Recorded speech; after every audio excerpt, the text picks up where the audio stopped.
In a wealthy Italian family, Emma walks through the large house, overseeing every detail. She sets the table, coordinates the servants, and makes sure nothing is missing for that evening's dinner. They are celebrating her father-in-law's birthday, a patriarch who built a fortune with the family business. Tancredi, Emma's husband and the old man's son, is involved in the business, as are Emma's two sons. Everything is prepared for a solemn evening filled with expectations.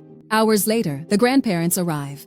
Emma greets her father-in-law with care and respect, while half a dozen servants attend to the guests. Among the guests is Eva, the new girlfriend of Eduardo, one of Emma's sons.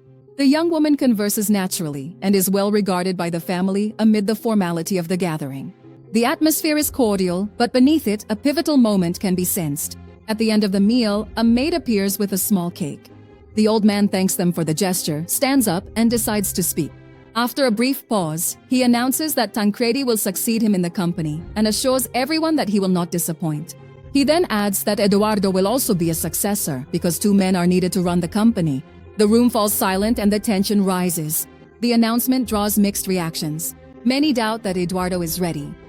The young man stands up, kisses his grandfather, and leaves the dining room in silence. Suddenly, the doorbell rings. Eduardo opens the door and finds Antonio, his friend, who brings a cake to celebrate their soccer team's victory. A friendship enters the house at the most unexpected moment.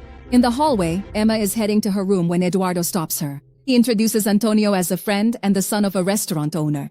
Emma greets him kindly and withdraws to rest. The next day, she goes to the laundromat to pick up Eduardo's coat. They hand her the garment and a CD found inside it. When she opens the case, she finds notes and photographs of her daughter Elizabeth. Reading them leaves her paralyzed.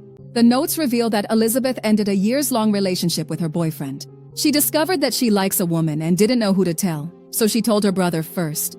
Emma is left stunned, not knowing how to process what she has just discovered. Her expression remains fixed, trying to sort out her thoughts and feelings. Doubt settles in and won't let her go. Meanwhile, Eduardo drives 2 hours to visit Antonio. He finds him cooking in a cabin located on his father's land. Antonio tells him his plan, to open a restaurant there, convinced that the view and his talent can make the project a success. But his father doesn't trust him. He says the place is too far away, and that opening a business involves too many expenses. Eduardo, determined to help, promises to convince him and adds a plan of his own. Eduardo invites Antonio to a party at his house, Eva's birthday celebration. He wants to propose to her during the celebration. Antonio listens and nods, although the future of the restaurant still depends on a permit. The date of the party approaches, bringing with it a series of encounters. On the day of the party, Emma walks through the place and checks that everything is in order. She enters the kitchen and is surprised by the beauty of the dishes. She watches Antonio cook with an intense, almost hypnotic concentration.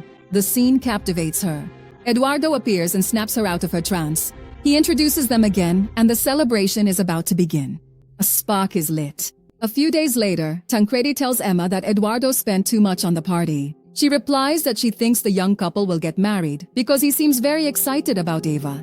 Tancredi isn't worried about the wedding. What concerns him is the company.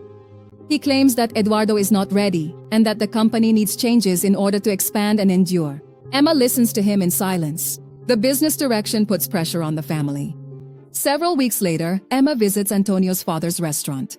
The young man works there with determination and skill. She tastes his dishes and is enraptured from the very first bite. The food absorbs her so much that the rest of the world fades away for a few seconds. When she finishes, she looks for Antonio outside. A brief conversation turns into yet another sign. Emma approaches to congratulate him and mentions that even the vegetables are delicious. Antonio thanks her and tells her that he grows them himself on the land where he dreams of opening his own restaurant. However, the conversation ends as Emma has to leave to pick up Elizabeth at the airport. At the reunion, Emma sees her daughter in the crowd with a different, more masculine style. A recent decision takes shape in her gaze. Back at home, Elizabeth shows her mother a photo of a girl and confesses that they are a couple. She says she won't tell her father or her brother because they wouldn't understand. Emma listens to her and smiles silently, a gesture of support and acceptance. The subject is closed between the two of them. Trust grows, but the secret forces them to be cautious.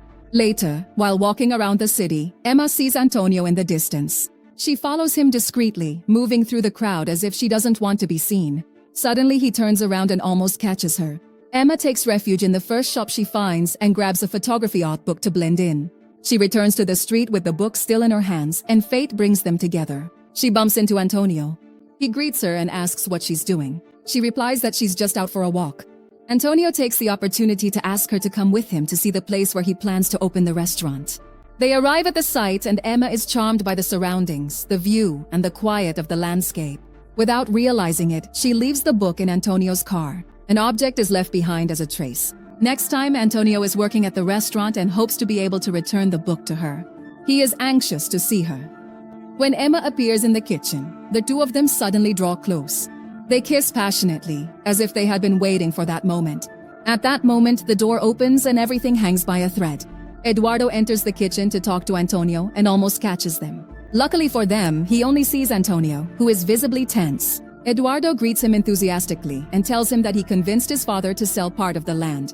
All that's left is to sign and start working.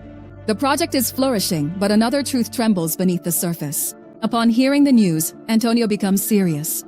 His nerves betray him even more when Eduardo discovers the art book among his things. Antonio quickly takes it away from him and manages to say that he'll review the documents and return them later. Eduardo finds his behavior odd, but only mentions that there will be a party at his house and that his mother, Emma, will call him to arrange the menu. The risk of being discovered increases. Shortly after, Emma and Antonio meet at a bar to decide on the event's menu. He is anxious. She places her hand on his, and the two of them look at each other in silence. What remains unsaid weighs more than any words. Antonio takes her to the cabin. There, their encounter is passionate and binds them strongly together. There is no turning back. Then they go to the kitchen, where Emma prepares something for him to eat. She tells him that she is Russian, that she met Tancredi because he collected Russian antiques and her father was a restorer, and that's how it all began. One day, Tancredi asked her out, and over time, they got married. She moved to Italy and never returned to Russia. When she misses her homeland, she cooks dishes she learned from her family, including a soup that Eduardo loves. She also confesses that her name is not Emma. Tancredi was the one who gave her that name. The bond between the lovers grows stronger through stories and flavors. After that first encounter, Emma and Antonio meet frequently at the cabin. Meanwhile, Eduardo faces problems at the company. He notices that he is not included in key decisions. His father and the partners want to sell part of the company to Arab Americans in order to expand. Eduardo suspects that they just want to take advantage and take over the business. He wishes he could run things the way his grandfather did. However, his opinions are ignored. Feeling lost, Eduardo seeks out Antonio to vent. He goes to the cabin but doesn't find him there. Antonio is out walking in the mountains with Emma. Eduardo finds a lock of hair the same color as his mother's. A few days later, Emma shows up at home with her hair cut. Suspicion takes hold and begins to burn. Later on, Tancredi organizes a party at the house to talk with potential partners. Antonio is appointed as the chef. When she finds out he's there, Emma becomes uneasy and heads to the kitchen, not noticing that Eduardo calls her several times. Her son sees her walk by, confused by her indifference, and decides not to follow her.